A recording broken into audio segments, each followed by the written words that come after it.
Salut chers amis en Jésus-Christ, plein de joie, plein d'actions de grâce. L'Église nous accueille dans le temps de l'Avent de l'année liturgique B. Cette période où nous méditons sur la venue du Christ comme juge et sur la venue du Christ comme un être humain. Ça veut dire sa naissance sur cette terre et la préparation pour accueillir son arrivée qu'on appelle la parousie, où il viendra juger les vivants et les morts. Pour ce premier dimanche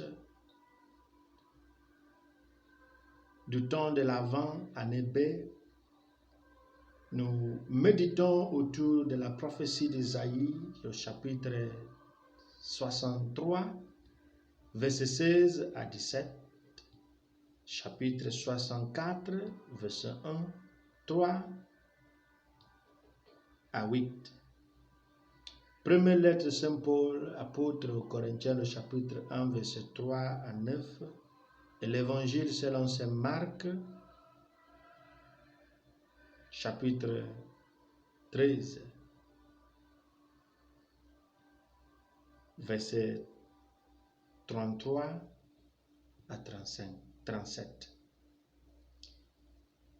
En attendant l'époque de l'Emmanuel constitue notre thème. Autrement dit, accueillons l'ère ou l'époque de l'Emmanuel. Cette époque nous transmet un message, le retour de la présence de Yahvé parmi son peuple. Parlons de retour nous signifie ou nous rappelle que la présence n'était pas avec nous. Et si la présence n'était pas avec nous, la question qui se pose est pourquoi? La réponse est que l'homme a perdu sa place par le péché d'Adam et d'Ève. Emmanuel revient pour instaurer la présence de Dieu au milieu de son peuple. C'est pourquoi le psalmiste aujourd'hui chante: Seigneur Sabaoth, fais-nous revenir, fais vivre ta face et nous serons sauvés. Que le Seigneur revienne vers son peuple, c'est son initiative. Que son peuple puisse marcher vers lui, c'est par sa grâce. Cette période, l'Église la divise en deux parties, allant du premier dimanche de l'Avent jusqu'au 16 décembre, où nous méditons sur la deuxième venue du Christ. Et à partir du 17 décembre jusqu'au 24 et 25, la fête de Noël, nous méditerons sur la première venue du Christ, la naissance du Christ comme un être humain. Que ce soit pour sa venue au dernier jour ou la commémoration de sa naissance, l'Église nous invite à nous préparer pour accueillir celui qui vient. C'est pourquoi l'image de Jean-Baptiste nous est donnée. Celui qui crie: préparez le chemin du Seigneur. Et l'image de la Vierge Marie, celle qui accueille avec patience la parole de Dieu et qui a mis en œuvre ce qu'elle a accueilli. Sans accueillir, nous ne pourrons pas mettre en pratique la parole de Dieu. Et sans la mise en pratique, nous ne pourrons pas plaire à Dieu. Le sens de l'Avent qui nous amène à réfléchir sur le dernier jour, selon l'Acte des Apôtres, chapitre 2, verset 17, Hébreux chapitre 1, verset 2, où Dieu, auparavant, se révélait à travers les prophètes et les anciens, mais dans nos jours, il s'est présenté à travers son Fils. Et nous devons accueillir cette grâce. C'est pourquoi l'Église nous présente deux attitudes durant cette période. C'est l'attitude d'être dans une attente attentive, sérieuse, consciente et vigilante, pour ne pas être distrait en regardant les choses inutiles, en voulant payer ceci, payer cela, réparer ceci, réparer cela, en oubliant l'essentiel. La deuxième attitude, c'est la capacité de reconnaître le Seigneur qui nous vient. Il est qui? Est-ce qu'il sera né comme un être humain? Non. Il nous vient à travers nos frères et sœurs. On ne veut pas le trouver à l'église simplement ou dans la crèche, mais on trouvera le Messie dans nos frères et sœurs. À l'école, au marché, au bureau, sur la route, dans nos champs, au sein de nos familles. Est-ce que nous sommes prêts à reconnaître Jésus qui est né à travers nos activités quotidiennes? Ce sont les attitudes que l'Église nous invite à avoir. Et aujourd'hui, nous pleurons comme les exilés, les déportés. Et le don de l'Emmanuel devient notre consolation. Et selon l'hymne de l'Avent, selon Justin Holcomb, dans l'hymne qu'il a intitulé O Come Emmanuel en anglais, traduit en français, et un verset qui nous dit « Ô vienne berger que Dieu nous a promis, entends au loin ton peuple qui gémit, dans la violence il vit son exil. De ses souffrances, quand renaîtra-t-il?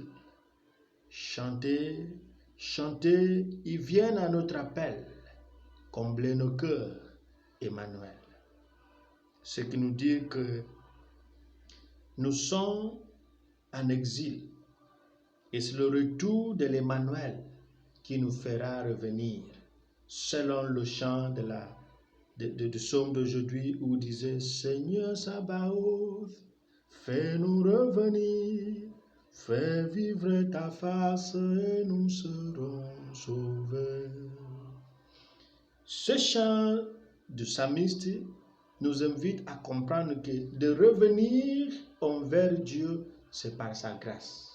C'est lui qui active en nos cœurs le désir de vouloir l'inviter pour qu'il s'intéresse à nos affaires. Mais en s'intéressant à nos affaires, il demande notre collaboration. C'est ce qui va nous aider à comprendre la position de Saint Paul dans la deuxième lecture. Aujourd'hui, nous célébrons le premier dimanche de l'Avent l'année B. Saint Paul pousse loin cette théologie de la dépendance sur le don de la grâce, comme une force divine qui ramène les égarés et soutient les rapatriés. Pour Paul, Là où se trouve la fidélité, là où se trouve la subsistance, la grâce et sa raison d'être. Cela nous invite à une attente vigilante pour que le Seigneur vienne. Mais Jésus va équilibrer cette théologie de la grâce lorsqu'il disait « Veillez donc, car vous ne savez pas quand le maître de la maison viendra. » À qui on demande de veiller, il est capable de veiller. À qui on demande d'être debout, il est capable d'être debout. Alors, il ne s'agira pas simplement d'une action, une activité, une œuvre de la grâce qui rend l'homme paresseux, mais une collaboration à l'action de la grâce pour que le visage du Seigneur soit accessible. C'est pourquoi nous allons méditer sur les réflexions de saint Augustin autour de la grâce. Augustin nous dit que Dieu qui utilise toujours notre coopération commence en travaillant pour que nous le voulions. Tant que l'homme n'arrive pas à vouloir, à s'intéresser à ce que Dieu fait, la grâce n'arrive pas à faire son travail. Dieu suscite en nous le goût de s'intéresser à ce qu'il fait. C'est la partie de la collaboration. Mais par la mort de Jésus, l'action de sa mort, il n'a pas demandé que l'homme collabore. Mais maintenant, pour accueillir la deuxième venue du Christ, la grâce suscite en nous le désir de s'intéresser à ce que Dieu fait pour que nous soyons sauvés. Il pousse un peu loin lorsqu'il disait « Nous ne collaborons qu'avec Dieu, car sa miséricorde nous précède. Elle nous précède pour que nous puissions être appelés. Elle suit pour que nous soyons glorifiés. Sans lui, nous ne pouvons rien faire. » Maintenant, il y a une deuxième réflexion qui nous aide à bien saisir ou déceler la place de l'homme dans l'activité de la grâce. Lorsqu'il disait, l'action libre de Dieu exige une libre réponse de l'homme. L'action libre de Dieu exige une libre réponse de l'homme. C'est seulement dans la liberté qu'une âme peut entrer dans la communion avec Dieu. Dieu a placé en chaque personne un désir de vérité et de bonté que la vie éternelle comble au-delà de toute imagination. Alors, l'invitation de Dieu est une invitation libre, mais la réponse de l'homme doit être aussi une réponse libre pour que le salut achève ce que la grâce a commencé. Alors, la grâce, selon l'enseignement de l'Église, ne rend pas l'homme paresseux. L'homme a son rôle à jouer et Dieu, par sa grâce, a sa part. Augustin continue lorsqu'il disait, « Si à la fin de tes bonnes œuvres, tu te reposais le 7e jour, ainsi nous nous reposerons aussi en toi le jour du sabbat de la vie éternelle. » La grâce, la collaboration avec la grâce nous pousse à vouloir, si après avoir travaillé, tu te reposais, après avoir travaillé aussi en toi, nous allons reposer au jour du sabbat de la vie éternelle. Dieu a travaillé avant de se reposer. Et par sa grâce, nous devons travailler avant de nous reposer en lui. Demandons la grâce du Seigneur Jésus-Christ celui dont nous faisons mémoire de sa naissance et que nous attendons son dernier jour, qui nous donne la grâce de vouloir condamner nos zones d'ombre. J'en ai, vous en avez, nous avons nos zones d'ombre. Demandons au Seigneur la grâce de dire non à la faiblesse, de dire oui à la grâce, pour pouvoir bien vivre cette période de l'Avent, pour bien accueillir le Messie quand il viendra. Que le Seigneur, dans son amour et dans sa toute-puissance, nous accorde sa bénédiction et sa grâce. Au nom du Père et du Fils et du Saint-Esprit. Amen. Merci pour votre écoute. Je reste toujours votre ami et votre frère, Père Victor Newman, Namdi IBCSP. Demeurez bénis.